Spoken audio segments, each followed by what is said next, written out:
My frame nice? You're framed. You're framed. You're framed. Well, I know I'm live. Yep. I know that. Uh-huh. And I know that if I wasn't alive, it would be a really, really drawn-out podcast because people would be going, why doesn't he say anything? This is the oddest podcast I've ever seen. Now, Clearly. for those of you who are on it for the first time, you might be saying to yourself, who is this young man, this swarthy-looking, Mediterranean-styled man of amazement? Could this be God's comic? We've heard about him. We've thought about him. We've seen his clips. We've watched people hate on him in his threads, despising him and wondering if he could ever rise out of the despair of the haters and go forward still fighting the good fight. And yes, that's exactly what I intend to do. You know, years ago when I started out in this business, I thought if I could just make it to London, Paris, New York. Well, I performed in New York. I performed in London. And I decided to bypass Paris because it smelled of urine. But for those of you who came on this channel because you're old fans, or perhaps you are new fans, maybe you wanted to laugh and chuckle, or maybe you just wondered if there was some place you could go that would finally make everything in your life make sense. Well, if you're here, it means you failed. Should have gone to counseling. Because you are on Brad Stine Has Issues. Whitey boy, make it so.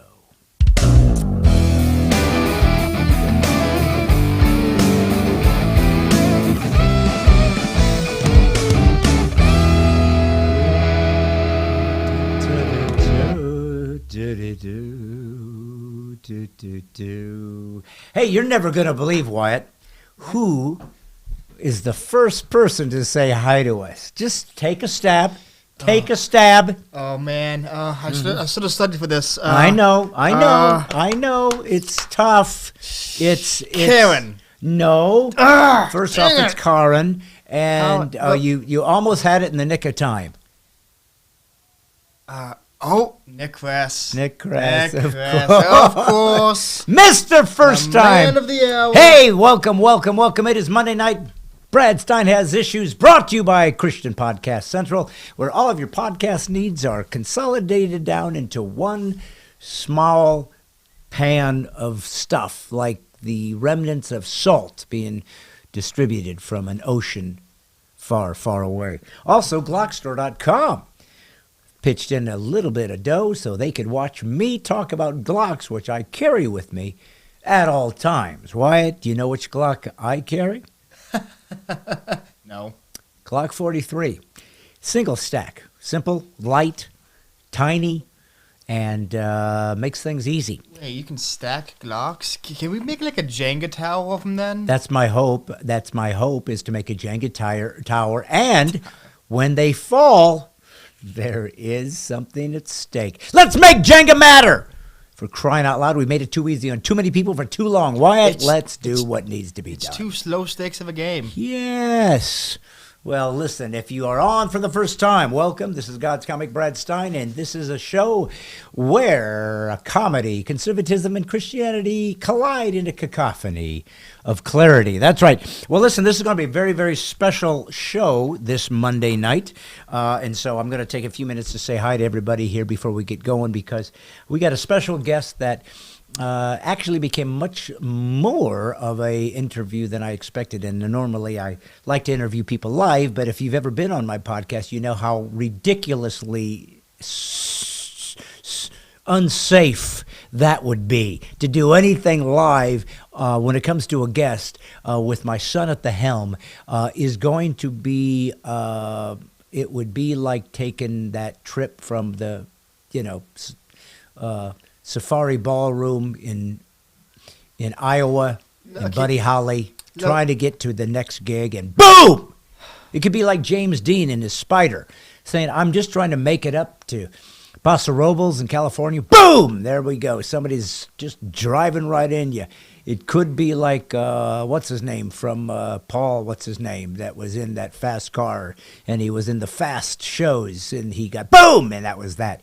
That's what happens when my son, Wyatt, is running the cameras and audios. You are a great testament to the fact that you don't have to be good at speaking to be a public speaker. Right. What was that opening for that, whatever you just did? Well, it was probably my deep concern with trying to make myself available to the people that are on for the first time, and realizing that you never told me I was on live or the podcast had started, which is on you. Well, to be fair, when I give the hand motions of a spastic mime, that usually means the show has started. You heard him, folks. My son has decided that the hand motions of a spastic mime should be the simple way that we get our show started. Speaking of getting our show started, did you know that Nick Kress not only was the first one to say hi, but guess who else said hi?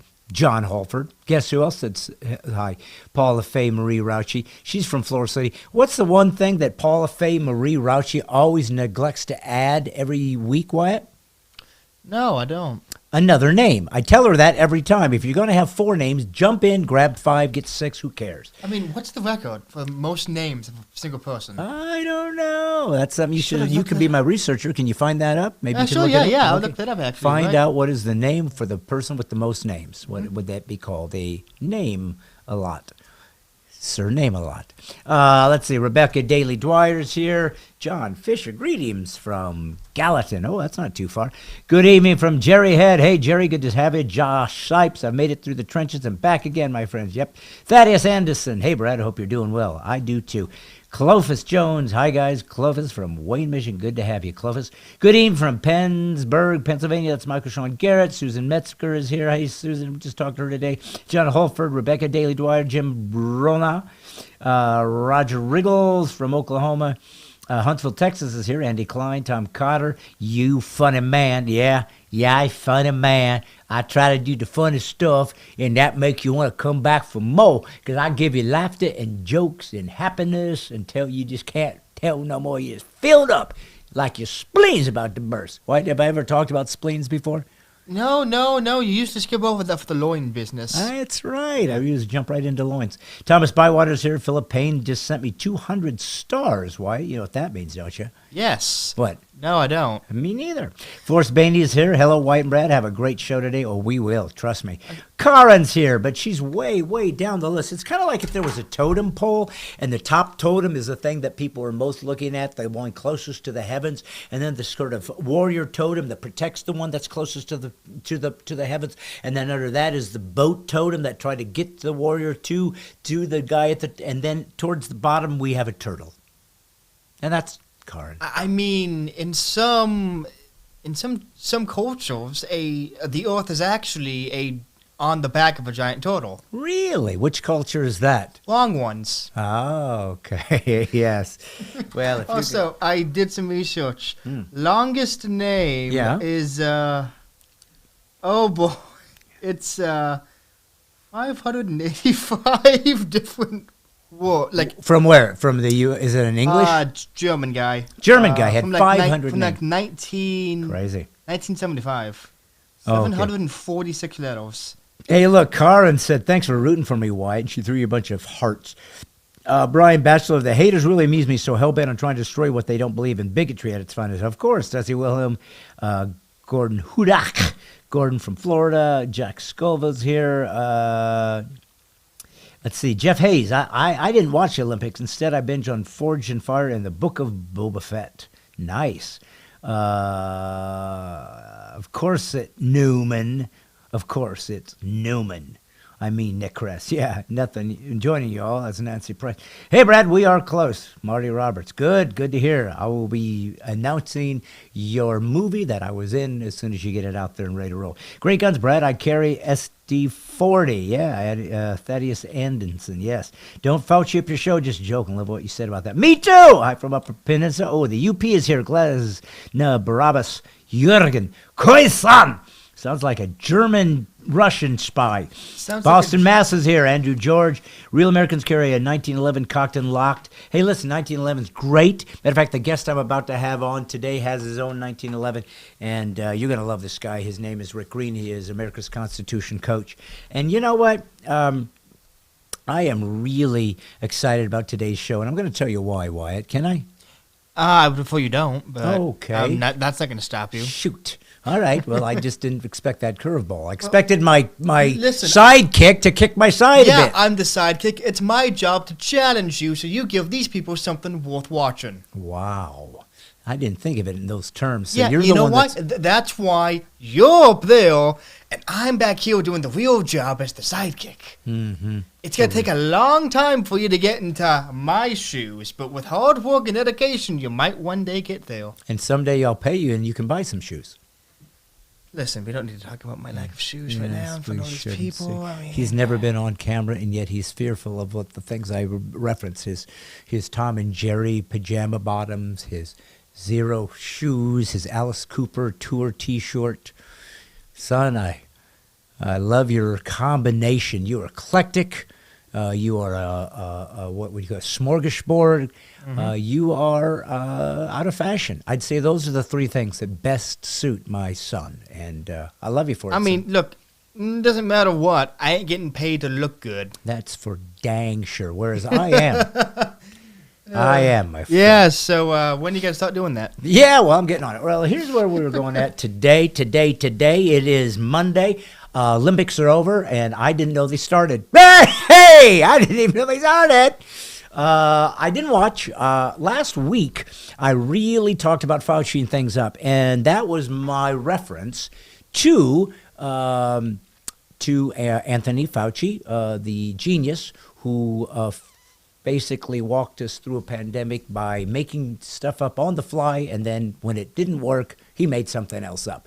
I've had more and more people defending this guy on my thread, saying, what do you know? He is an expert of 40 years in this field, and you're just a comic. And it's like, that's my point. He's an expert and can't get it right. Matter of fact, I opened it by saying, the one thing we've learned about the pandemic is the experts aren't.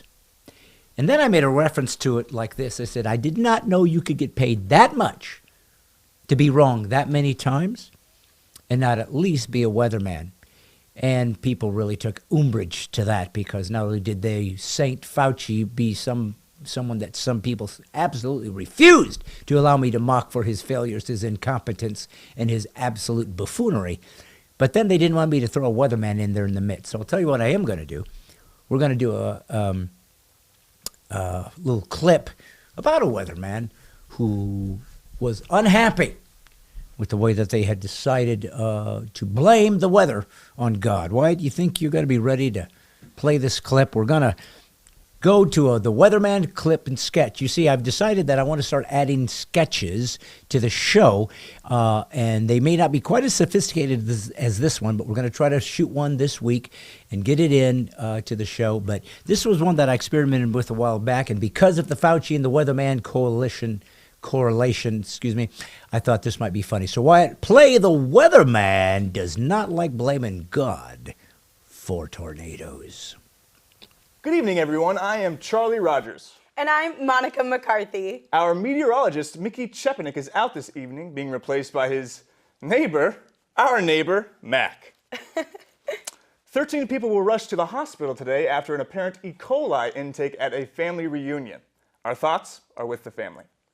Another hurricane sweeps over the east side, damaging hundreds of miles along with many houses along the way.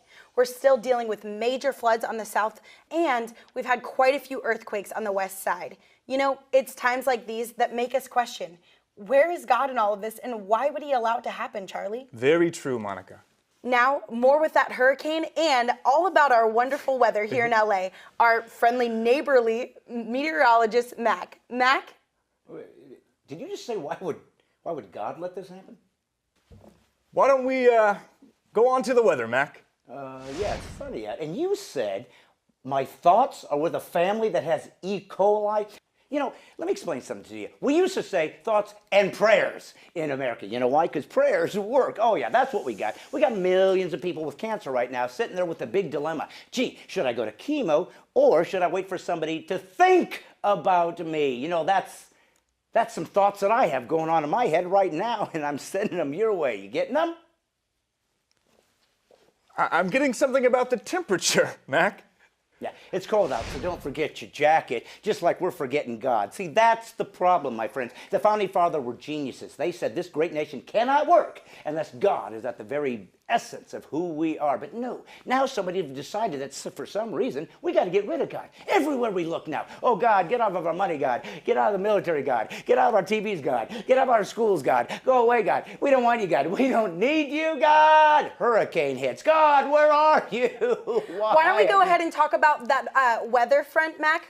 Weather front? How about we talk like a normal human being? You mean the rain? You know what? There's a 50% chance of rain. Do you know what I just said in technical terms? Might rain, might not. I could quit school in first grade, never look out the window and say every day, might rain, might not, and I'd be right. You know why? Because meteorologists are worthless. And here's the other thing that kills me. How come every time a disaster hits, you bring a pastor on? Oh, pastor, why would God let this terrible thing happen? Which is interesting because for 364 days, everything was fine. Nobody brought a pastor on. Pastor, it's been really nice out. Why would God let that happen? You see, that's what people have forgotten. We as Christians understand how the world actually works. We sin and we ruin the ecosystem, and now disasters come on naturally. That's right. That's why they're called natural disasters. But guess what? The insurance company, in all their biblical wisdom, came up with a new phrase, act of God. You know why they call it that? So they don't have to pay out. Oh, gee, sorry that hurricane wiped your house out with all of your children inside. Like to pay you, but we can't. You know why? It's an act of God. Apparently, God didn't want you to have a house or children. Anyways, that's the weather. I'm sending some thoughts back to you. We're going to go to a commercial break.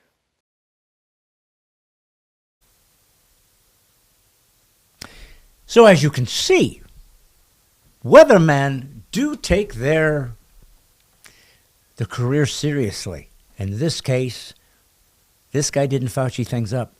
But I'm going to continue to use that terminology because I realize that if somebody isn't going to pay a price for what they have done, and when they lie and cheat and steal, the least I can do is try to bring it up in a humorous way, but making a point that perhaps some people deserve to be taken down a peg or a totem pole or whatever else we can speak of at this time. You know, it's funny because when I first started in comedy, I just wanted to be funny. That's really hard. It's really hard to be funny. Why have you found it hard to be funny? I mean, I find myself not laughing at your jokes. Well, I mean, when you have no taste, it can be easy to not understand when you see good comedy. I see. I mean, how many times have I laughed at your jokes on this podcast? Continuously. You find it, I see, but you laugh on the inside, I think is what it is. You're subtle. Yeah, really. And how hard do I laugh on the inside that you can apparently hear it on the outside? It's a guffaw.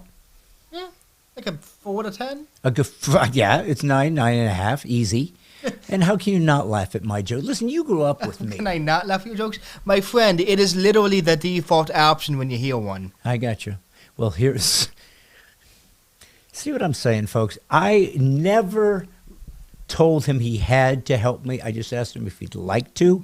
And this is the thanks I get. You know how many children in orphanages would beg me to just adopt them, just to be my sidekick? Do you have any idea how many young men out there who were fatherless? Well, they weren't fatherless. They had a father, but he wasn't in the vicinity. And in my case, I was in the vicinity. Remember, Wyatt, and I don't know if you're aware of this or not, you came from my loins. Yeah, that's been said a few times. And yeah. What are you getting at? What I'm getting at is, why can't you just talk about kidneys, man? Kidneys? Because you don't come from my kidneys, son. And here's the thing. I didn't know if I'd have a son, but I got one. And I was excited. And I'm very grateful. You've been a great son. I remember the first thing you ever said to me, man. What's that? You're going to make such an awesome podcast in 20 years. Yes. I was a prophet even then, Wyatt. Yeah. Did you ever expect it, especially because such a thing as a pod and a cast only existed as separate entities up at that time? Yeah. You really made this something, didn't you? You know what? When your Made it- sidekick is stumped, it's time to start looking for Look, somebody that can I'm think sorry, on their I'm feet. sorry. I I'm need so- somebody that can think on their feet. I'm sorry. I'm so busy trying to, make your podcast not literally combust in flames. Sometimes I'm a little late to figuring out the gag or the punchline. I get you, and I'm But you glad, know and I'm what? grateful that you at least admit that my podcast often goes up in flames, and you're the culprit. Yeah, yes, but you know what? For every inflamed podcast we have, I prevented at least 2. Yes, and that's something that I will always be very, very grateful for. Which is why I am telling you we need a sprinkler system in this room. Okay, Because streams don't catch fire normally. okay, I don't know what it is with our setup, okay. but every week Yeah. there's always that one thing that just decides, you know what? I'm not working today. Yes, and you know who's supposed to fix that? My producer slash sidekick slash helper slash prayer partner slash foot rubber splash. Yeah, I can't even say it. Slash. Once again. I ran do out of not- slashes. You do not need to be good at speaking to be a public speaker. Thank you once again for the visual aid. Well, let me talk to you about public speaking. Speaking of the public, I talked to you guys last week about the fact that I won't watch the NFL ever again for the rest of my life. I'll never watch the NBA again, ever again for the rest of my life, because they decided that they were going to dishonor my country, and they're going to dishonor the system that made them multi-millions, and they're going to dishonor people that disagreed with Marxism. And I simply said, I will not stand for this without a fight. I fight for freedoms and liberties. That's who I am. That's what I believe. And I'm going to do it. And as a comic, doesn't that make sense? You want to fight for free speech. You want to fight to say and think and do and believe what you want. So that's really kind of what I have envisioned. So when I put this podcast together, it was about me trying to find a way to integrate the things that not only are most important to me, but I think are the most important in general. Number one, God. Number two, your philosophy of life, which is a direct result of your God philosophy. And lastly, humor. Let's laugh about it instead of fight about it. Now listen, there are ideas and concepts out there that are destructive to this nation. No question. They are destructive. And they can destroy us and keep us from ever going forward, that the great experiment can end. But I've always said not without a fight. And that's what I'm here to make, what I call awakened warriors, people who are willing, ready and willing to fight for freedom. And hopefully we can do it through, persuasion and through trying to sort of unhook these critical race theory Marxist constructs that are destroying us. One of the things that you can do that is you can buy this book, How to Think Right, and actually it's not even for sale. I just found a box of them. It is the remake in paperback of my book, Live from Mid-America, Rants from a Red State Comedian.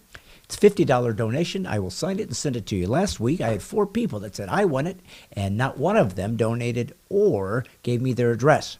So if you do say you would like to participate in the podcast so we can grow it, and you want one of these for $50, just say yes. I'll put you a link, and then you have to go in and you have to give your donation, and then say, I did it. Here's my address. Just private message, and I'll send it to you. So that's enough of that commercial. Here is another thing that I felt was important. When I talked to you guys last week about the issue with the Super Bowl, and I wouldn't watch it. I didn't care. I just was so completely destroyed by the what once was a concept that designed to bring people of all walks of life together. Sports, where the only color that mattered was the team jersey color, and how the left destroyed it, because it destroys everything it touches. Well, the Olympics happened, and the Olympics had something that I think was very interesting, and that was that it was done in a totalitarian regime in China. Now, I find China despicable. I think that they are destroying the world. I think their whole job is to take over the world. That's their entire mission. We know that they steal intellectual property. We know they steal copyrights. We know that they have so many people in their pocket and spend so much money that people will gladly give away freedom, America, Europe, whatever. They will give away anything and everything to China as long as they make money. This is how myopic so many humans have become. They're so greed-filled and narcissistic that all they care about is getting whatever they think is going to exist once China controls the world. So I'm very anti-China. But lots of great Chinese Christians there praying for people like us, people who are willing to do and face whatever difficulty comes their way for their belief system. And they're a great asset to us. Great people there. That's the problem. Governments can make the people suffer in ways they don't deserve because the government gets the power and then they have the ability to implement that power through martial law, and there's nothing you can do to defend yourself. And at least, thank God, we're a nation that still allows our citizenry to have weapons, but whether we'll be able to ever mobilize them and put them in a position where we can defend ourselves, that remains to be seen. It's happened a couple times in our history, so we'll see what happens next. But the Olympics was really the heartbreaker for me because it really was designed when it first was implemented, the new Olympics, to be a way for all nations to come together and forget the fights, forget the battles, forget the wars. How about we just find a way to fight by athletics and by the human experience? And you'd find yourself even rooting sometimes for somebody from another country because of their story was so great or something they'd experienced was so amazing. And it was beautiful. And we find that because of the manipulation of what China is doing to the world and taking this Olympic, that we even saw a manipulation of an American citizen who decided to ski, was it ski or skate? Ski for China. Now, they're American, but they chose China, and they have, I think, a $21 million worth of endorsements right now through China. And once again, shockingly enough, Bill Maher made a reference to it. He talked about it. He finally becoming a full-blown, re-remembered liberal who states what happened to Americans thinking being American was a little bit more important than making money from a communist country. So I'm going to show you this clip from Bill Maher because it just is shocking to me how this guy is becoming more and more awakened warrior and leaving the wokeness, trying to actually care about what really matters and being a true liberal, speaking and saying the things that he wants to say and not being afraid of it. So, Wyatt, show the clip of Bill Maher mocking China, the Olympics, and some Americans who seem to have lost their soul. Hit it. And finally, new rule. Someone has to tell China, you can steal our trade secrets, our software, and our intellectual property, but we draw the line at our hot freestyle skiers.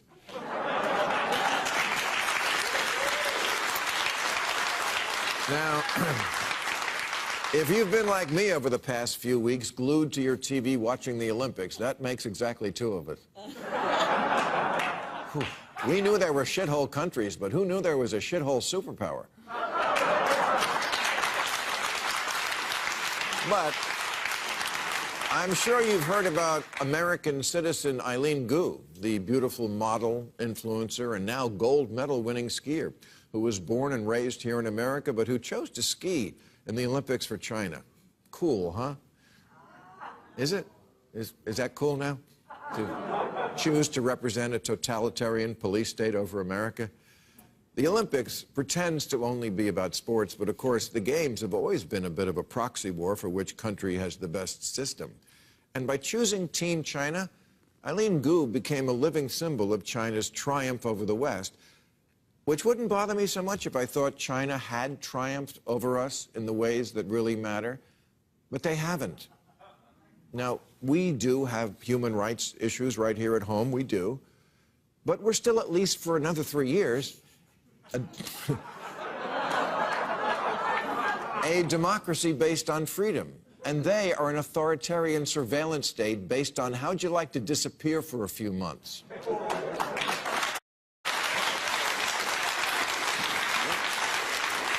Like that tennis player who recently vanished for a while when she said she'd been raped by a government official.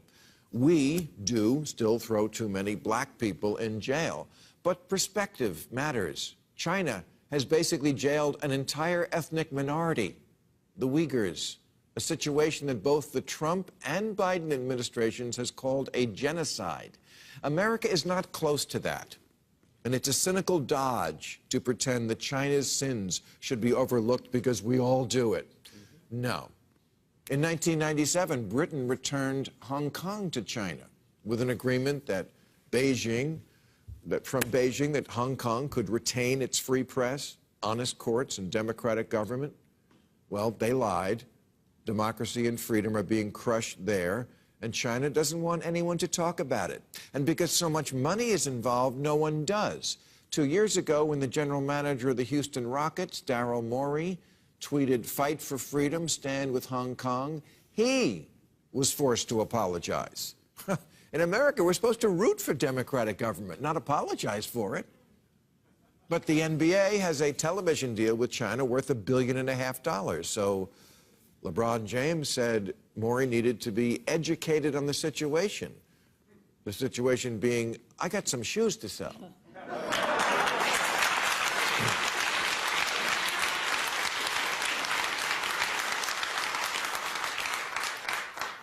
Kowtow is a Chinese word, but boy, Americans have gotten good at it.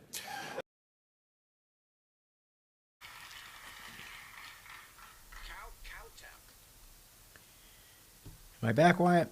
You, my friend, all back. So that's what I find fascinating. That, and I was talking to somebody earlier about the fact that it's great that there's conservatives in America, and I still believe there's more conservatives in America by numbers than there are certainly leftists. I believe there's more Christians than non. I believe that there's probably more patriots than non-patriots. So we have the numbers. What we don't have is the technological savvy to mobilize and to overrun the networks, the tech giants, the Googles, the Facebooks, all the places that I'm on right now that can at a whim decide you don't get to speak anymore. I didn't know that could happen in America. It's frustrating, it's evil, it's dark, and yet I'm not giving up. I'm not giving up until I find an answer to how to fight for this freedom. And so I have a special guest. I'm going to get right to it. And I'm going to have to make a little caveat. I'd hope that you guys could watch my guest and ask some questions. Because as you guys know, if you've been followers, that we're not tech savvy yet. And I will give credit to my son. I'm always joking about him, making fun of him. He's doing so much trying to figure this out and help me, and he's learning as he goes. And he figured out a way for me to do this interview with Rick Green, America's Constitution Coach Today. Now, it's not live. We had to pre-record it because otherwise we wouldn't be able to do it. And last time we tried to have Rick on, it was all messed up, and he couldn't hear me, and then I couldn't hear him, and there was a 10-second delay, and it was a train wreck. Well, we fixed it. Don't get to do it live, but that's coming too, because I called Larry Gilbert, one of the first guys to help me begin to build this podcast by his volunteering, and he's said that I can help you with some equipment that will allow you to do live interviews on camera, not delayed, blah, blah, blah. As I've always told you guys, I'm just some idiot that decided to do what I felt I was supposed to do and talk about what I was supposed to talk about as a comic, as a Christian, as a conservative. And you guys helped me build this, and it's going to grow as much as it's supposed to, as much as it's been designed to.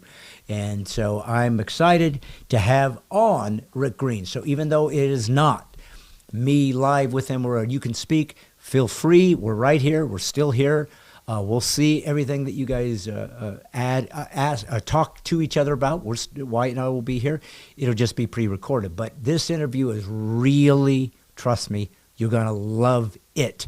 Get your friends, get your family, tell them to watch right now. If you want to know about the Constitution, if you want to know about freedom, if you want to know about what has happened in the last 2 years with the pandemic, if you want to know about World Economic Forum and what's happening around the world and about freedom and how we actually have a shot to remember America and take back powers by limiting and putting the federal government back where they belong and slap that trap shut. We can do it. And part of that is discussed on this interview. It's a little bit long. I decided to go Joe Rogan and let her fly and go as long as it was necessary to get out deep powerful, good information that I promise you guys are going to love. So sit back, grab some popcorn, grab whatever your beverage is, and enjoy this interview with a good friend of mine who we also do live shows together, and we'll be talking about that too down the road. But please watch and listen to America's Constitution coach and God's comic, Brad Stine. And as I bring you my buddy, Rick Green. Get a load of this. You're going to love it. Bring your friends. Have them watch. So, as you know, there is nothing more exciting to me other than trying to enlighten you with my insights and my wisdom and my intelligence and my good looks. And that gets old. That gets old. I hate having my looks abused. But Wyatt, what else can I do? I'm stuck with this face. What do you want me to do? Anyways, what I really enjoy is always talking to a very good old friend. You know, Rick, I was just checking this. I think we've been hanging out for over 10 years now. Do you know we've been friends that long? I found some of our first email correspondence when we were first trying to see if we might have something we could do together. But for those of you who have never seen or heard America's Constitution Coach, it's why you're so unfamiliar with the Constitution and why you're not helping America succeed. You need Rick. This guy has worked with Wall Builders and David Barton's ministry for quite some time. Does he call it a ministry? Yeah, absolutely. Okay. I just didn't want to conflate, it's church and state. Hey, we're all priests, right? We're all in ministry. Right. Whatever you do is Amen. Ministry.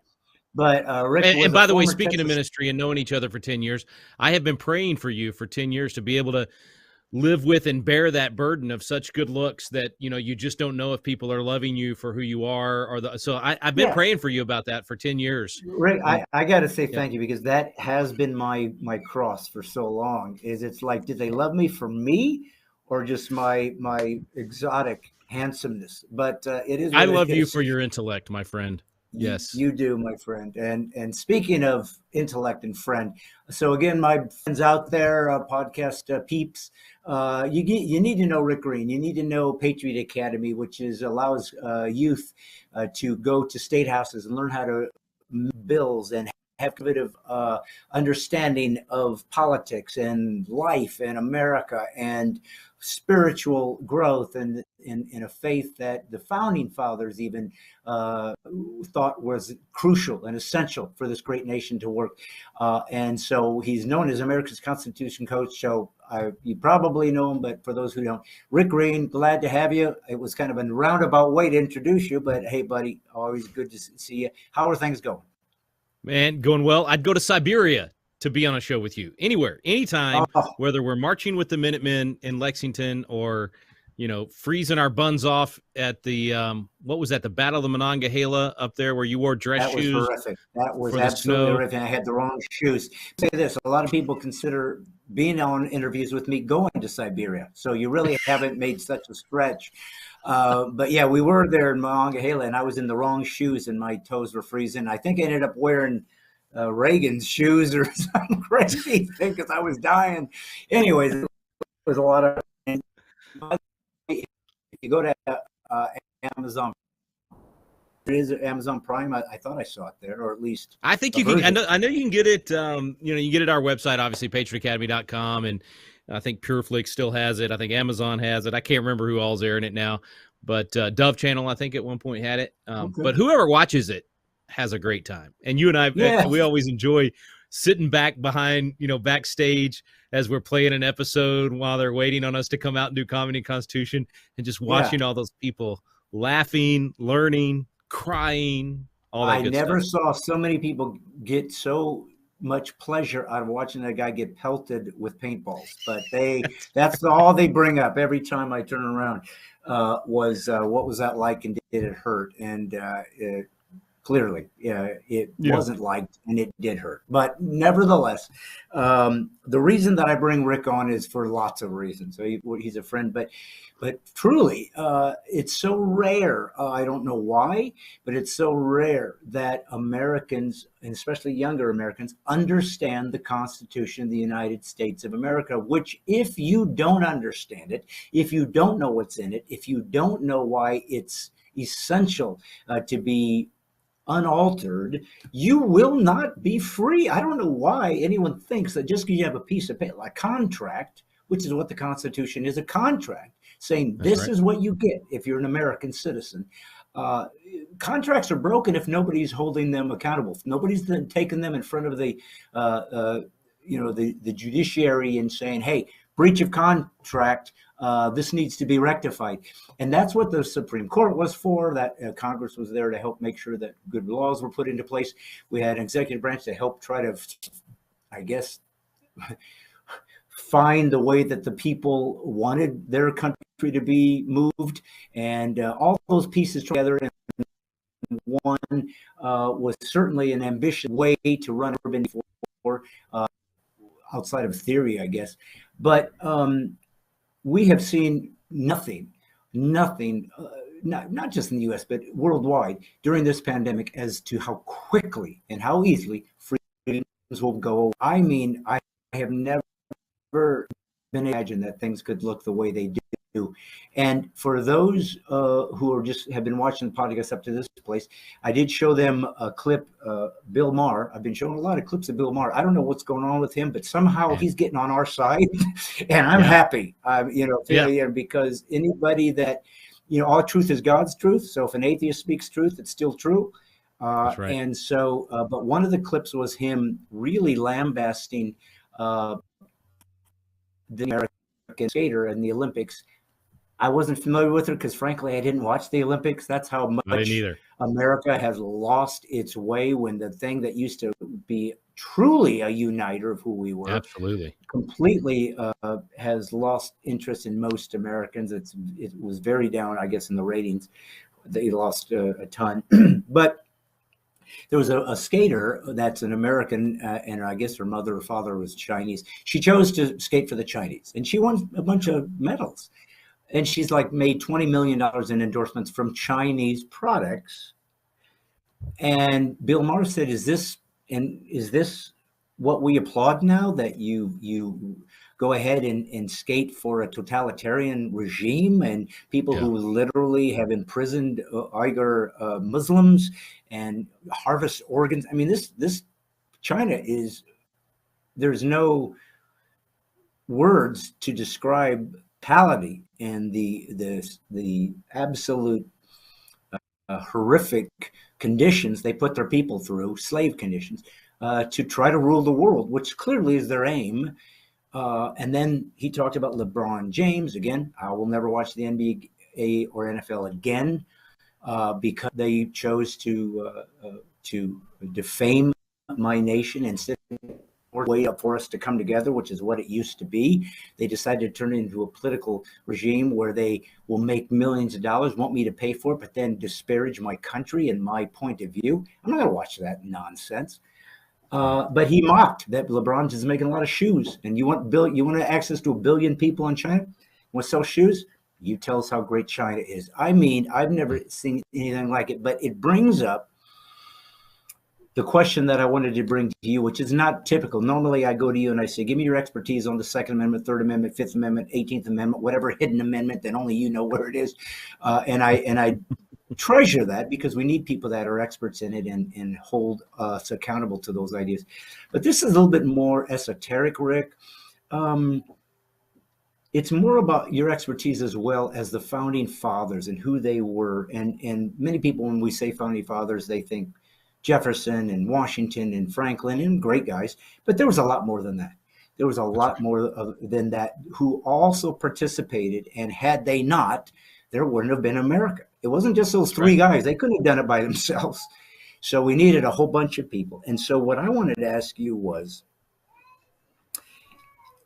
I guess starting with this, the Revolutionary War was I guess I'm trying to think of how to frame this properly. The Revolutionary War was a group of people who believed that they had created enough sovereignty in an area that they had started from scratch, that their blood, sweat, and tears had allowed this area to grow, to become a commercial success, to be able to grow agriculture and crops and build cities, and essentially they did it all, and then suddenly their country of origin said, "Yeah, you're going to pay taxes on this, and we're going to rule you," and they said, "Well, you don't get to rule us." So the first question I need to ask you is, how did the founding fathers feel that they were justified in walking away from, even if it meant militarily, from a country of origin who claimed, this is I own this space. We sent you as citizens of England, so you can go do it all you want, but it's ours. And they said no. What happened that made them justify that this didn't become some sort of terrorist coup or military coup, maybe would be a better word, and felt that there was something justified in this from natural law or from the way they believed government was to be run and the sovereignty of the individual? Can you talk to that? It's kind of a deep question. Yeah. Let me first just agree with a couple things that you've said from the beginning. First, on the sports thing, 100% with you, man. I'm sick of these spoiled brats that got incredibly wealthy off of the free enterprise system of America, off of sports that were meant to be patriotic events that brought us together as a nation. And now for them to do the things that they've done over the last couple of years, I haven't watched. And, I'm an MLB guy, baseball guy like you. I haven't watched a game in 2 years. I didn't even know who was playing in the Super Bowl the other night. NBA, you mentioned, and LeBron. I mean, I've just sworn them all off as spoiled brats who I will not support because they're undermining the greatness of our nation. And same thing with regard to the Olympics. It's not quite a perfect comparison to the 1936 Olympics in Germany, because Germany had not yet done in 36 the things they would do later that China's already doing. So, I mean, it was a perfect opportunity for the United States to stand up and say, we're boycotting, we will not support this regime and the things that they are doing. But of course, with this president, we missed that opportunity. I'm not sure Trump would have done that either, because that's a big deal. But I think he might have. I think he might have been willing. At any rate, just a mess. I'll say this about Bill Maher real quick, because you've talked about this over the years. I think he's showing what classical liberalism is. I think there's a lot of people like him that are saying, whoa. When we call ourselves liberal, that doesn't mean we want government running our lives. That means we want government not running our lives. Classical liberalism is, let me make my individual decisions. It's almost more like we would call libertarian today. And I think Bill Maher's tapping into that. And the people that are coming together right now against this government chaos and craziness, it's actually pretty cool to watch, man. I think we've got a real neat moment in time, if we take advantage of it, to move a whole generation into a love of liberty. Amen. Well, my concern is that he's doing this is the cynic that now is coming out of me all the time, that he's doing it for ratings, that he's realizing, if I keep going left, everyone's seen that the farther woke you become, the more broke you become, that it's not holding firm, that governors are losing their governorship. In Virginia was the perfect example, that mayors are losing their opportunities, that many Democrats decided to retire, then run for office, so they knew they were going to be destroyed. And so something was happening where people said, however we ended up in this ideology, it's going to absolutely upend any semblance of the Democratic Party. And like you said, and I learned this from Dennis Prager and even Alan Dershowitz, is a true liberal is somebody that I actually can embrace. I don't agree with some of their perspectives, but they'll have a conversation with me. They'll let me think about it and talk about it and try to persuade.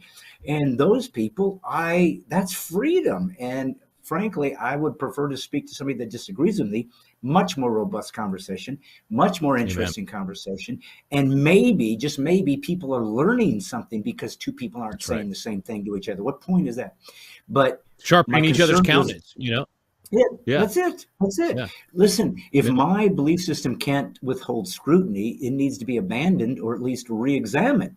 And so that's what it used well, here, to be I'll push back on you on one thing. I cannot believe I'm going to do this because countless number of nights I screamed at the TV and Bill Maher. I always wanted to go on his show just to debate him because he would infuriate me with the things that he said because he's really talented at taking his views, wrapping it up just right, and using comedy to, you know, and the sarcastic remark to win over the audience. So he's a really talented guy. But I've always been against him on virtually everything. He always took a position opposite of what I believe. So I can't believe I'm going to push back on you to defend Bill Maher. But I do think he is one of the few guys on the planet that wouldn't care if he lost all the ratings. He is going to say what he thinks, whether it's popular or not. He just doesn't care. He's a little bit like us in that regard. Yeah. Even though on a lot of issues, on most issues, we disagree with him. But on this fundamental issue of liberty versus tyranny, we are aligning in what we believe. So I don't think he's doing it to shift, because honestly, his position hasn't changed. He's always kind of been like this. And he's always criticized Republicans because, you know, especially when they were in charge. But he's also criticized Democrats when he saw them veering too far to a point that they were going to lose power, they were going to screw up, and he would make fun of them. So I don't know. I could be wrong, but I don't think he's doing it for ratings. Listen, I think he's doing it because and frankly, I would prefer you were right. I like I said, I've just become so cynical. But no, I would prefer that listen, we can't win this war for our soul, Rick, if only conservatives fight. We need the middle to come and say, no, we got to jump over. And we need those who used to think liberalism made sense to them to jump in and at least defend what we're doing and what we believe, and realize that's where there's continuity in America, is that this idea of freedom must exist, because I can't even justify saying I believe in freedom unless I most support the freedom of speech that I hate. And that's a hard things to do. You have to think about it, Brad. You and I have said this. How many times have we said, I would fight and die for you to say what I disagree with? Right. And that used to be a value we loved about America. We could respect that in someone else that disagreed with us, but would say, I'll fight and die for your rights. And we would say that to other people. And now, where is that value, right? It's, if you don't agree with me, I'm shutting you down. That's it. But the thing was, Rick, and I'm just being honest, I try to be pretty raw on my podcast and be real. I'm suddenly not the comedian or the, brave, courageous guy that can sit up there and do his act. And it's not an act. I believe everything I say. But what I mean is, this is just me being kind of a human and an American and a man and a Christian trying to figure this out. But I also presumed that when I said I would die for your right to say that thing, which I find despicable, that you were going to return the favor. Exactly. That you were going to do the same thing for me. That was the only way this is going to work. There's a lot of virtue in me standing up and dying for your right to have a completely an antithetical ideology that you are spewing towards me, and I give you that, and it kills me to do so because I'm giving you freedom. Because we're still both going to lose. I don't care what you believe or how left you think you are, and that if we win, then suddenly I get to be at the top of the rung of all the people that get the special things. It never happens that way. Communism always destroys and kills and murders and obliterates all the people that got them there. There's always going to be only the select few that self-appoint themselves to keep going forward. The rest of you are going to be fodder for them. So we're sitting here defending people who couldn't give a crap about us. And to be clear, we're defending their right to speak. We are not defending their actions to shut us up or to shut up other people that they disagree with. And that's where they've crossed the line, and we can't defend them anymore. They're destroying the nation. At some point, that's it. We have to defeat them politically, culturally. as Newt Gingrich used to say, we have to isolate and crush the secular left, because otherwise they will isolate and crush America itself. That's what's at stake at this point. And it's so fragile, because I remember when I was interviewing Alan Dershowitz, actually, for a documentary I did about Israel a few years ago. And I made some comment about the First Amendment. I said, well, it's not like you can use the First Amendment to destroy the First Amendment. And he goes, yeah, you can. That's actually is your First Amendment right, is to try to end the First Amendment. You can do that. Now, once you ended it, that'd be it. There'd be no more America. But the freedom of the First Amendment states you can try to convince people we no longer want a First Amendment. You can totally do that. And it showed me how much nuance and difficulty is involved in understanding what freedom really is, and the consequences of it, how fragile it is, how quickly it can vanish. But it does allow us to go full circle back to the question I first posed to you. Yeah, and I didn't mean to skirt your question. No. It was an important aside that you said. I think it gave it a little bit more weight. Now that we're back, is so if I was a leftist saying, listen, we're fighting against the status quo, and we're trying to get more freedom and more equity to more people that have always been disparaged and have been cast aside, and now we're finally getting back to those people who have never been given freedom, and we're giving it to them, and that sounds great and noble. Well, hey, why are you fighting this? That's what the founding fathers did. That's what that generation did. They took the status quo of the monarchy and they said, nope, we're going to fight you. Even if you come over here, we'll shoot you dead. And we're going to take this land from you. And we're going to say that it's a patriotic thing. We're going to fly a flag for it. And we're going to sing about it every July. How do they justify that? Wow. Yeah. So I would go straight to the Declaration. And we have the part in the Declaration that talks about being able to alter or abolish a government. And what it says right before that is, when a long train of abuses and usurpations pursuing inevitably the same end, which is tyranny. So when you have government putting its boot on your neck over and over and over again, and it becomes clear that these actions are all meant to move your nation towards tyranny, at that point, you have the right to alter or abolish that government. It says right before that, not for light and transient causes. And then back up one more paragraph in the Declaration. If you want life, liberty, and the pursuit of happiness, one sentence before that is, we hold these truths. So it has to be built on truth. So as you know, and meant to do there, so much of what you just said was not true, right? It was built on lies. So the left has lied about the culture, lied about the treatment of people in America based on the color of skin, at least in terms of the last 50 years. No question we can go back in history and see the abuse of people based on color of skin, or the family that they came from, or the country that they came from. Not always color skin, right? I mean, the Irish had a pretty tough time, right? The Jewish people, not in America, but around the world, had an incredibly difficult time. So, I mean, all those sins of history are absolutely there. But the lie today is that right now in America, that people of color are treated with such disparity that they cannot get a fair shake in this nation. The mayor of New York said the other day that he could not get fair reporting from any news outlet in New York because there were too many whites in those newsrooms. There's no more racist a statement you could make, right? It's basically the opposite. Yeah. You and I stood there at the Birmingham jail and talked about the letter from MLK, the letter from the Birmingham jail. We learned from Alveda King, and we went over to the Civil Rights Museum, and the whole issue of that entire conflict was to be able to be judged based on the content of character, not the color of skin. And here you have a black mayor of New York saying the only way to judge is the color of skin. That's the problem with CRT. It's exactly what Whoopi Goldberg admitted to the other day, is that the only way she sees race is color of skin. And that's why she thought that you couldn't be racist against the Jewish population because they're white. Well, that's the whole hegemony argument and all that stuff. We don't want to go down that whole rabbit trail. But that's what they really believe. It's all about color of skin, and that's all a lie. If America was racist based on color of skin, why would people be coming here in the millions, legal and illegal, every year to get into this supposedly racist nation? Red, black, brown, yellow, you name the color. They're coming from all over the planet to try to get here because we're the least racist nation in the history of the world, multicultural nation for sure.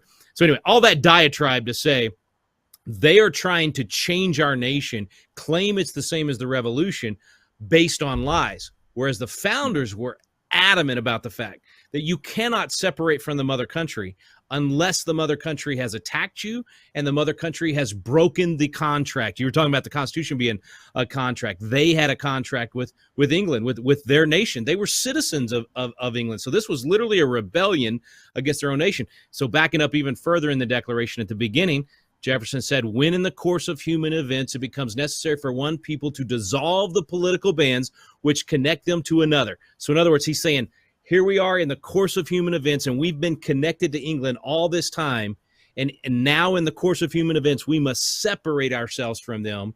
Then he said, we must tell the world why. That's why we're doing a declaration, and here's our principles. And then it gets into we hold these truths and that whole 9 yards.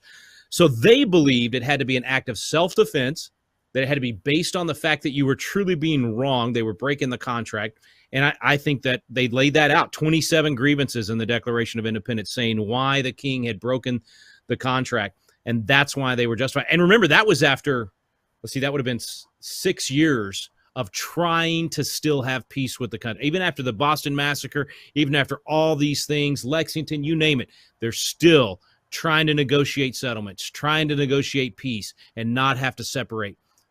But England didn't want that, and the king didn't want that. He wanted to impose tyranny on them, and tyranny to them back then was far less than what we're putting up with right now, and yet they were willing to say no more. Yes, and so so what would be similar, if there is, to what is happening in America now, in what could easily evolve into what's happening in Canada, which is even more egregious. Yeah. I mean, I can't even imagine to be those people who just 2 weeks ago didn't have to wonder if they were allowed to give $50 to a cause and not have their bank account frozen by their government in perpetuity. They're saying, we're going to keep it. It's like, you got to be kidding. Just like that, tyranny was there. Yeah. And the cops and Brad, they have the same foundational freedoms we do. The Canadian Charter of Rights and Freedoms is based on our Bill of Rights and on much of our Declaration. Yeah. And they have the same guarantees of freedom of speech and assembly and all these things that we hold dear. And what Trudeau is doing to them is absolutely tyrannical and so wrong. And you nailed it. What happens if that happens here? Well, it is in some ways already happening here. I think honestly, I think we sit in terms of the closest time in American history to what we're experiencing right now is somewhere between 1770 and 1774. And what I mean by that is that we have a government that has been willing to attack its own people, that has been willing to put people in jail without due process, that has been willing to literally lock people in their homes, not allow them to open their businesses, not allowed to do all of these things that they've done to us. And we're at this point where the states are beginning to push back. Citizens are beginning to push back, and we're essentially doing the olive branch, and we're trying to say, we're not going to play this game anymore. We're not going to do those things. And I don't know how that's going to play out. Are we going to end up in 1775, which is when Lexington happens, and you actually have, shots fired and heard around the world and all that, and then you're literally in armed conflict? Or will we have a, Continental Congress type situation in 1774 and be asking the federal government to acquiesce to the states and get back in its proper box and start treating us the way that the Constitution says it's supposed to treat us? I don't know what's going to happen.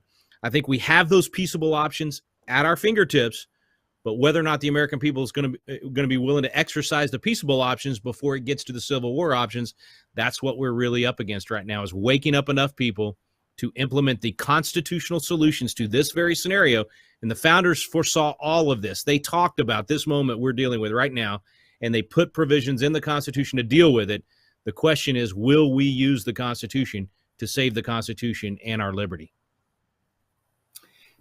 How many people percentage-wise, I don't know if you know this, but how many people percentage-wise during the Revolutionary War period were not of fighting back against Britain and said, this is our country, I'm not jumping in, this is ridiculous, I'm going to do what the king asks, I'm going to do what the monarchy tells us, this is what we've always done, we're going to be good citizens by not endangering the lives of everybody else, and I'm just going to be acquiesce, and you tell me what to do and I'll do it, just don't come in and shoot us and harm us and burn down our farms and take over our land.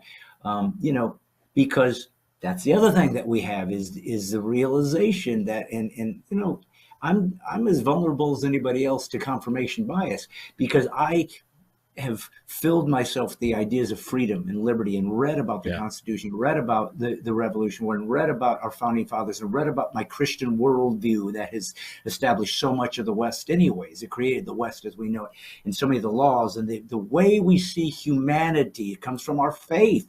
Even if you're not a Christian, by the way, you're a Christian in the way you see things, whether you know it or not. That's how much influence it's had. So when I watch people who I assumed, when they saw freedom being taken, would jump on board and say, I can't do, I'm not really a fighter type guy, but yeah, I'm going to have to draw the line here. And they couldn't be quicker to throw me and my family under my bus. They'll throw me in jail. These are American citizens who are saying, nah, if you're not going to take that special elixir, throw them in jail. They're endangering all of us. If you're not going to wear How many times we heard it already? Yes, and from New Zealand and Australia, and you hear these leaders say they're not even part of our society anymore. They literally want to remove those people who will not acquiesce completely. Well, I'll just give you a short answer real quick to your initial question. About 3% actually fought. So actually take the nation, and about 25% were for the revolution, 25% against it. So that was pretty even. 50% in the middle didn't pay attention, pretty much like today. Most people don't. And so it's pretty even. I mean, there was not this unanimous consent against Great Britain in terms of the people. But even of the 25% that were for it, only 3% actually fought. About 6%, 6 to 7% did something. Like maybe they, in the movie The Patriot, you have the guy that has the store and he donates goods to the troops as they're going through. People like that participated in some way, or they served in a Continental Congress or whatever it might have been. So that's a pretty small percentage when you think about it, 6 to 7%. And I can't help but, as you were describing that, I'm watching this show right now called Colony, and it's about it's kind of got an alien premise to it. It's a post-apocalyptic thing, but it's not really about aliens. You never see the aliens. What it's really about is the humans that are implementing the tyranny over their fellow humans. And it's very much like a Nazi Germany situation. It's happening right here in America. In episode after episode, whoever wrote it did a great job. There'll be a reference to Fahrenheit 451 or Orwell's 1984 or all of these, books that people, if everybody had read those books, COVID wouldn't have lasted 2 weeks, man. If we were still the educated populace that we used to be, we would have said, no way are we going to let this happen in our nation. But watching this show, I'm sitting there going, exactly what you just described. It's going to be your neighbors and your fellow Americans that are like that guy in the movie The Patriot that was so, you hated him because he was a Tory and he was literally enforcing the British boot on the neck of his fellow Americans. You don't think your fellow Americans will sell you out? You are dreaming, friends. Go back to 1930s Germany. That is exactly what happened there. You've already seen it in COVID where people are snitching on their fellow Americans. How many times I've been on a plane and somebody else on the plane snitches on me for not putting my mask up between bites? I mean, it is insane. If they're willing to snitch on that and literally say publicly, you shouldn't be able to go to the schools, you shouldn't be able to be in the public square, you shouldn't have access to restaurants. This is tyranny, folks. This is tyranny, and it's happening right now in our country. Yeah, it's here, and there are those fighting back, and and again, so you're right. Maybe the Bill Maher should give us some hope that there's people like that really are necessary. Yes. People that have some influence, but have not been certainly in any way considered a Trump supporter or a conservative, because those two elements seem to be what is despised so much. And was the entire Trump presidency, was you were just othered. I like to use their words against him, because the worst thing you do is other somebody, is to put them into a position where they aren't part of the human experience like the rest of us. You put them in this weird sort of leprosy camp, and that's what they're doing to us. And of course it's okay, because they're right and they have insight and they have wisdom that the rest of us don't do. And it's for the good of the whole, and it's for safety and security. It's for safety. It's for this. It's for that. It's always a justification. Everybody. I mean, what was more telling than the death of in the concentration camps and the guards saying, I was just doing my job. They told me to do that. What am I supposed to do? And we're watching policemen. I always have thought the policemen would say, I'm not taking that order. I'm not going to arrest these citizens. They have the right to do this. I never thought they'd do that. I thought the military, if they were told we're going to all form, what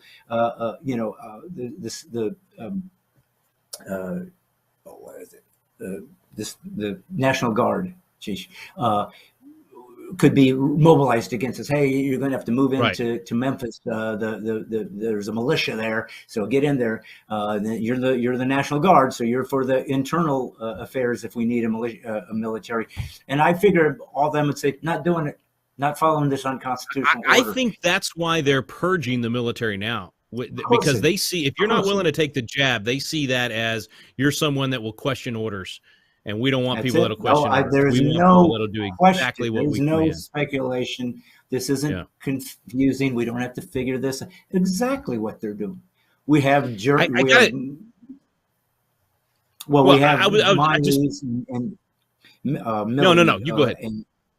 Okay. We have this General Milley, and then I saw in Congress I think a naval commander who was talking about, I want you guys to read CRT and this and that. It's like, well, then if we're infiltrated at the highest levels of our military, and Obama started doing that, he started getting rid of and firing generals that had been around but were conservative, and he started putting in his own minions. Well, of course.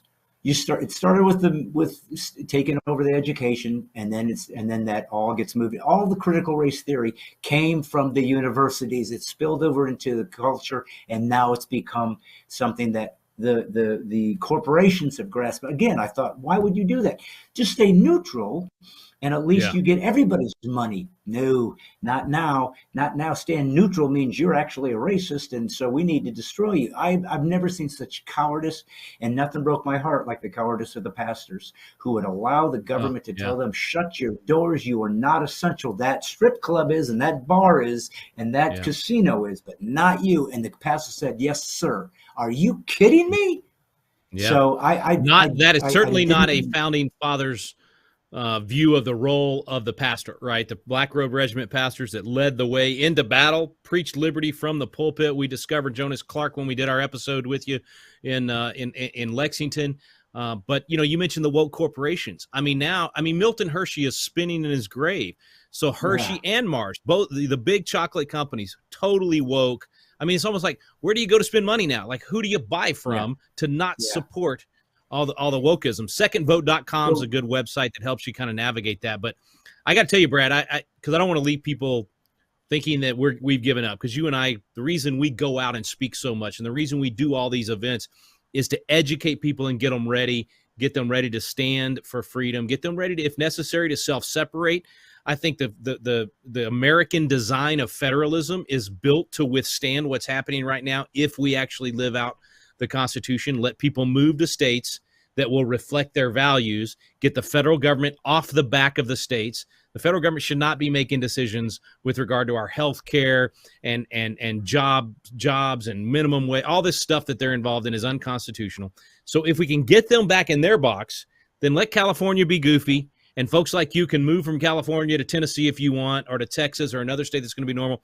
And let's self-separate based on value systems, but stay together as a nation for national security, which is the way the founders saw it anyway, and for commerce between the states. That's the reason to stay together as a nation. But otherwise, let each individual state have its own personality. Yeah. And if your state goes crazy, vote with your feet. Yeah, I believe that was always the intent, obviously, with states' rights. That was a huge issue during the Revolutionary time when they're in the Constitutional Convention. Is like, what power is the federal government going to have over us? And if we can't secede, we're not even going to sign this thing.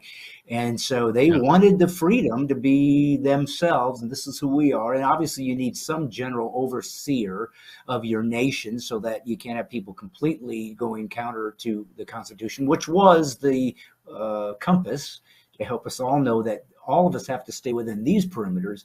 But if it gets out in some other ways that stay within the Constitution. That's right. Like we would all agree we like the 13th, 14th, and 15th Amendments. We don't want slavery coming back, and that the federal government does have to actually say no slavery. The problem is when we start letting the federal government decide whether or not there's voter suppression, that kind of silly stuff, which you show me one person in the United States that really wants to vote that is being kept from voting. That is the most ridiculous thing ever that they claim Jim Crow 2.0. But, you know, Joe Biden should understand Jim Crow 2.0. I mean, he said he's been around 120 years, and it was his Democrat Party that gave us Jim Crow. So he's probably there when it happened. Not actually, but he definitely was pretty close. Anyway. Well, you know what? I mean, well, that's clear. Any Christian, I don't have a regard for, because they have so far in the swamp. I've lost all respect for that office because it became a job and a grab as up to a representation of citizens. And that's why, and that's not what Washington did. Here's a guy that could have been president till his last day on earth, and he's in, this ain't right. We're just being regular citizens helping each other through it. What are the odds, Rick, of a constitutional convention? What are the actual odds you think that we can have this last grasp at reuniting the states to try to look at the Constitution and see if some things need to be fixed and put down forever in the Constitution so it cannot be changed, to see if we can fix some of these things that have happened to I know there's a push in part of it for a long time, but what do you feel is the shot that this can actually get accomplished? The odds are getting better and better. It's called a convention of states. It's where the states come together. They have a convention to propose amendments that then the 50 states have to ratify, 38 of the 50. So it's not a constitutional convention where you're coming together to create a new constitution and everything starts from that. It's literally a convention of the states that are already beholden to the Constitution, and all they're doing is proposing amendments, just like Congress does. There's two ways to amend the Constitution. Congress proposes an amendment, and it goes to all 50 states to be ratified, or the states propose an amendment, and then it goes back to the 50 states to be ratified. And that's the vehicle that has to be used, because Congress will never give up its own power. It's not going to propose amendments to limit itself. This is a convention literally proposing limits on the federal government. And the reason there's a really good chance of this, Brad, is because, well, first of all, just look at the numbers. We just got halfway there a week before last. We hit our 17th state. We need 34 to ask for this convention. 17 have now asked for it. Two more added on in the last 2 weeks. We've got a bunch of other states that have just passed it out of committee. Very likely we get 4 or 5 or 6 more this year that are going to call for it. So it's probably going to be another year or two before we get to the convention itself, maybe more than that, whatever it takes, because this is the only way, in my opinion, that we can save the country without civil war. I think it's either this civil discourse at a convention or civil war in the streets. So that civil discourse is called for by 34 states, and then you have the convention. You propose basically putting the federal government back into the proper box it was designed to be in by the Constitution, get it out of education, out of healthcare, out of all these things it shouldn't have anything to do with. And then you get 38 states to ratify. And part of the reason I think we can get to 38 states, this isn't an issue thing. It's not like we're trying to convince California to be pro-life. What we're saying to California is, hey, you're not going to like this Supreme Court. They're about to overturn Roe v. Wade. They're going to uphold a Second Amendment decision that's going to require you to give concealed carry license in your state that you haven't been doing yet.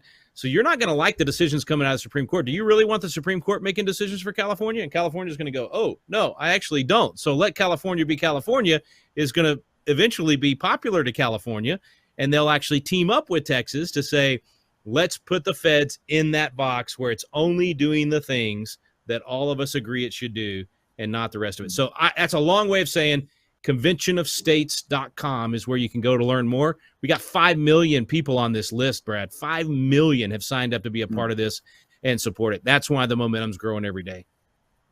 That's, that would be amazing. And see that in our lifetime and see it really work, because, being part of the Revolutionary War or Civil War, whatever, hard times, death, destruction, evil, terrible, but also probably some amazing inspiration. Look what we did. We came through this. We actually became better and stronger. And there was some virtue, obviously, from this this payment that was expected to do these hard things and to fight for these freedoms that people don't want to get rid of. Again, the pandemic showed me more about the idea of one world. government, the World Economic Forum, all these places that sounded a little weird and almost like, well, kind of left-leaning, Euro crazy, they'll never get here. And to realize how much power actually exists in this earth that you and I don't really understand, and have gotten to the pockets of our own people and our own politicians and our own judges and our own, it's really showing me. Oh, it's in my backyard right now, bro. Right here in Austin, Texas. This George Soros funded this DA, and he has now indicted 19 police officers from the BLM riots last summer before last, because they fired these beanbag things that their own, the city didn't pay to update them. So some of them were harder than they're supposed to be. They're supposed to be softer when they hit you. And so some people got hurt. And he's going to blame these police officers who were trying to stop the burning of buildings. I mean, this wasn't the truckers in Canada. These people were tearing down statues at the Capitol. They were doing everything they could to burn and pillage. Anyway, so that's a Soros-funded DA doing that. There's a bunch of them all over the country. The guy that indicted Kyle Rittenhouse and went after him, those kind of, they're leftist. They hate the Second Amendment. They hate freedom. They hate actual peaceful protests. They only like, destructive. Anyway, get me off on a tangent. But what you're talking about, because some people hear us say that and they'll think, oh, y'all are conspiracy theorists. No. Right. In fact, this stuff is actually happening. They told us. They told us the Great Reset was what they were after. I did a webinar in the summer of 2020 just using their words. And I said, here's what they want to happen. Less faith in religious leaders, more faith in the government experts, more reliance on government, less community, all this. I mean, it was all a leftist agenda, and they knew they could use COVID to do it. They were waiting for this moment. And so far, Brad, they've been successful at what they wanted to do. I think the pendulum's going to swing, though. Yeah, and I, like I've said a million times, and it gets old maybe, or sounds, I don't know, like I'm patting myself on the back. But I told my family, I told my friends, I told everybody, I said, listen, I'm ready to die for this one, because it's my turn. I can't allow this freedom to be taken away, and at least not have tried to do something. I don't know that I'll win or succeed, but I cannot read about those who went ahead of me and gave me this freedom to speak to you even right now, and not think it's my turn. It's my stinking turn. Hopefully it won't be bloodshed. But so what? I have a bigger view of eternity in my life, in my spirit, in my soul. And hey, if you're not a Christian or you're an atheist, that doesn't mean you can't be patriotic, and you also can commit to something if you choose to. But to have that bigger balance and knowing there are more important things in life than life, there are bigger things. And I don't want to be the guy that didn't try. Amen. And we talked a lot about the Declaration tonight. At the end of the Declaration, when they pledged their lives, fortunes, and sacred honor, they weren't pledging that to the United States. They weren't pledging that to the Declaration itself. They weren't pledging it to their individual states. They said, we mutually pledge to each other our lives, fortunes, and sacred honor. I pledge my life, fortune, and sacred honor to you, Brad. I know you've done the same for our family.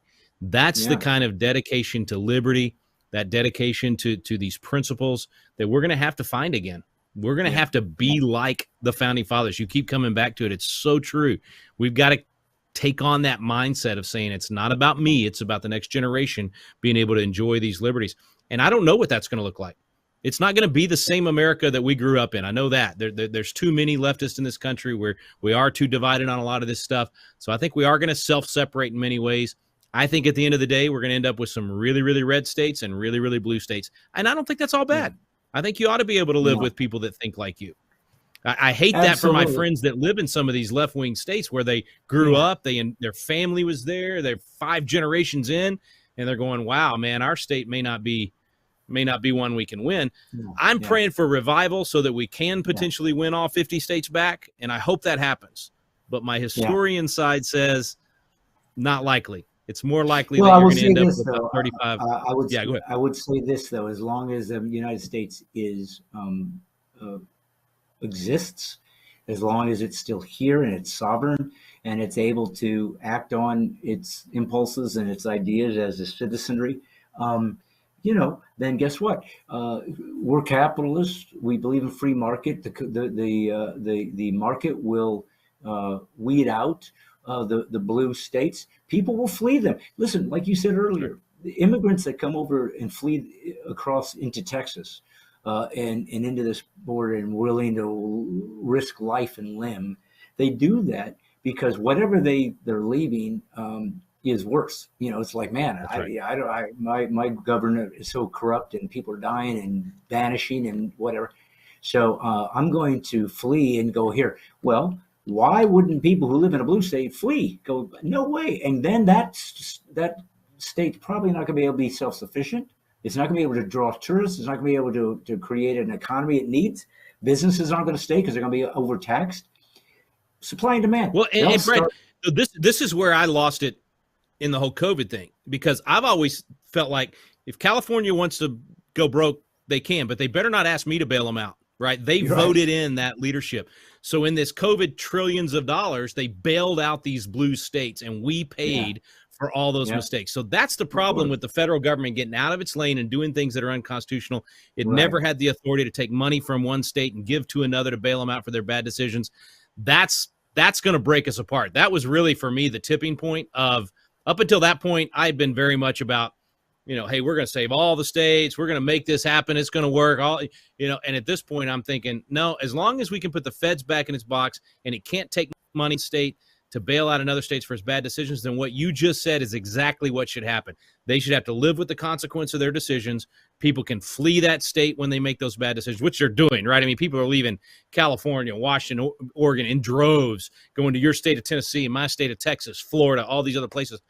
I get righteously angry when we have to pay for their bad mistakes, and that's got to stop. Of course, but which is another perfect example of the formula of socialism and Marxism. Is that's how it happens? Is the government bails out bad decisions instead of saying, "Hey, we need to fix the way we do things or re-examine what we're doing and realize this doesn't work and it's not sustainable. So let's do this properly." They don't need to, because there's held accountable. Nobody's being held accountable for this pandemic. Nobody's being held accountable for the deaths, destruction, the loss of liberties, the loss of businesses. Nobody's being thrown in jail. So why not keep doing it? So this is why there's so much at stake, and why it isn't a game, and it isn't something that we're using to wring our hands and try to be over dramatic. This is Civil War, Revolutionary War, World War type of zeitgeist that's happening right now in the world, and we need to be really willing and ready to do what we need to do. Well, there's so many of us that are on, I know there's still more conservatives in America and still more Christians and still more patriots and still more libertarians, so we still have the numbers, but man, to mobilize when the tech giants are holding all the ability to communicate in words, that's going to be another thing we're going to have to overcome, but we can't. America's always figured out a way to go in the back door, dig a hole, or tear the sheaths off the roof and lower the guy down, whatever's necessary to get into that place and do the damage. Well, Rick, I appreciate your time, brother. I mean, when I started this podcast, it was me joking around, figuring that's what they wanted. People liked me for my comedy. But as you know, as well as anybody, because we've been around each other a long time, as much as I like joking around, to me, it's just a vehicle to disseminate information, but the real things that matter to me are the hard things, the difficult things, and these are the things that I hope and believe I'm here to try to inspire other people, and not just conservatives. I hope you're inspired and realize you're not alone, you're not crazy, but for the people that don't understand, or a little bit in the middle, or used to be a little bit more left-leaning and going, I don't know where to go now, come join us. What you're not joining is some fanatics. You're not joining some lunatic, some religious cult. You're joining the original American spirit. This is what it was. It was just people that wanted to be left alone, but be willing to do what was necessary to be able to keep it that way. And yeah, there's something at stake. Yep, it's hard. Yep, it takes courage. Yep, it hurts. So what? It makes it valuable, and that's why America is what it is.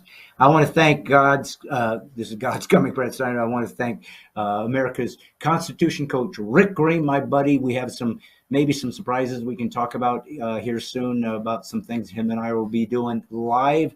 If you want to see what we're up to and what we're trying to do, you can join us, and you can take your little army you create and go forth and fight. Well, I hope you enjoyed that interview as much as I loved having it. Somebody had asked if they took questions, and unfortunately, as I said, we had to pre-record that because we're still figuring out the glitches of doing the live interviews. I promise, and I told you guys for months, I'm going to have guests. I'm going to have live guests right here, and I'm going to have guests that we're going to do remotely, and they're going to be interesting. They're going to be talking about important things, and we're going to laugh, and we're going to cry, and we're going to fight, and we're going to be awakened warriors, and we're going to be one, and we're going to be Americans, and we're going to welcome everybody, but we're going to expect you to appreciate and respect and become part of the American milieu, or we will not be cohesive, and we won't survive, and that's just the way it's going to be. I hope you enjoyed that. Rick, he's a great Patriot. You can go to Patriot Academy. You can send your kids, high school and college age kids, to a whole week of camp of learning conservative values and American history. He also is doing some live events at churches called Biblical Citizenship, and then teaches you how to go and create your own groups and teach biblical citizenship around the United States. So we're fighting for you guys. We're fighting for revival. We're fighting for a third great awakening in America. We're fighting for a patriotism and a love of this nation. We're fighting against critical race theory, all Marxist ideology, any ideology that is communist based, Marxist based, and wants to destroy our freedoms and take away our the remembrance of the America that once was. And that is not to be misconstrued into saying, oh, you mean you want Jim Crow and slavery and all the nonsense they used. No, what I'm talking about is the original intent of the Constitution and what it meant and what it allowed us to do to little by little, slowly but surely start finding freedom, even for people that were brought here by slaves, even for women who hadn't voted at that time and hadn't voted in lots of countries around the world. We little by little tried to bring everybody into this place where we were, in fact, egalitarian in our options. We had access to the same stuff, but where we went and how far we took it, that remained to be seen. So that's what America is. That's what we were, and that's what we're still fighting for. I told you about the book. If you're interested in it, like I said, I'm asking for a donation because it allows me to get this equipment, which I've just discovered I have to buy, $1,200 piece of equipment that comes from donations. And that will allow me to do these interviews like you saw with Rick live. So you can ask questions, which is why I wanted you to be able to do today, but we couldn't because of the pre-recording. Anyways, $50. So all you do is you say, give me the link. I'll give you the link. You'll click on it. You go deposit your money. Then you will private message me. Hey, it's me, Joe. Here's my mailing address. And I deposit the money. I'll sign it to you, and I'll send it to you this week. And let's see how many. I got a box full of them, so maybe 30, maybe. And then they're gone forever. I'm not going to reprint this. So I just want you to let you know that I'm still here. You're still here. We are growing. We had 200 and something at one point. That's exciting. Please share this. Share this with your friends, your family, people that you know that are conservatives, that are Christians, that are libertarians, that are liberal, real classic liberal, not leftists. They are unteachable. They will not be able to understand what we're talking about. Matter of fact, their despisers try to destroy you. But follow and send this out to people. Have them follow, share. Also, subscribe to my YouTube channel, Stine Has Issues. And let's watch what God will do. Let's watch what we can do as a people to come together as one and to be Americans and be free thinkers, free and fight for freedoms. And let's see what we can do, guys. Seriously, as long as I'm still here, as long as I have a platform, I'm going to see what God might have me do. I'm going to be out there live in next week. I'm going to be in Iowa. You can go to bradstine.com to see exactly where at a church.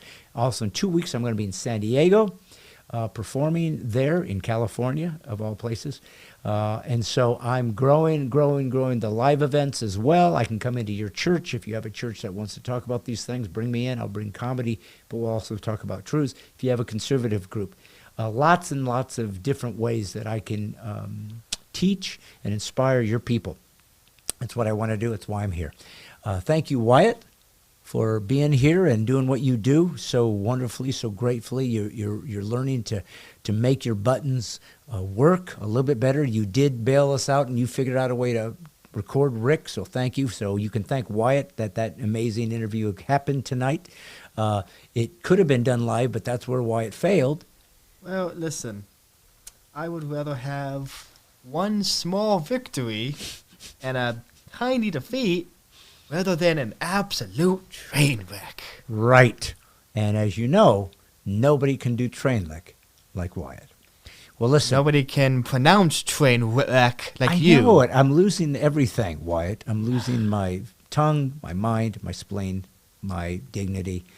But I'm not losing my zeal and my desire to teach you guys and inspire you guys with comedy, Christianity, conservatism, colliding in a cacophony of clarity. Wyatt, what do you want to say? I was going to say your loins are also certainly still there since you won't shut it about them. Yes, my loins are there, and they will continue to be there. And I'm afraid you won't be having any more brothers and sisters, but that doesn't mean my loins aren't wanting to get back in the game. Good attempt at skirting past that. But, you brought it up this time. Yeah, so I did, and you butchered it. I did, butchered it, but not before you were created. Well, God bless you guys for being here. I will be here next Monday. Yes, I will. And we'll see about maybe getting another guest on if you like that. By the way, if you're regulars, go ahead and make some comments. Do you like the guest? You want me to try to do that every week? Do you like the sketch with the Weatherman? I'm going to try to start doing some sketches that can also be put out into the social to build our podcast and turn it into something amazing. So God bless every one of you. Thank you for being so loyal. Donate if you want to keep growing, and if not, still be here. I'll be here as long as I can until there's nothing left. God bless you. Remember, PC free is liberty. This is God's comic, Brad Stine. Brad Stine Has Issues, telling you that we have just begun to fight. See you next week.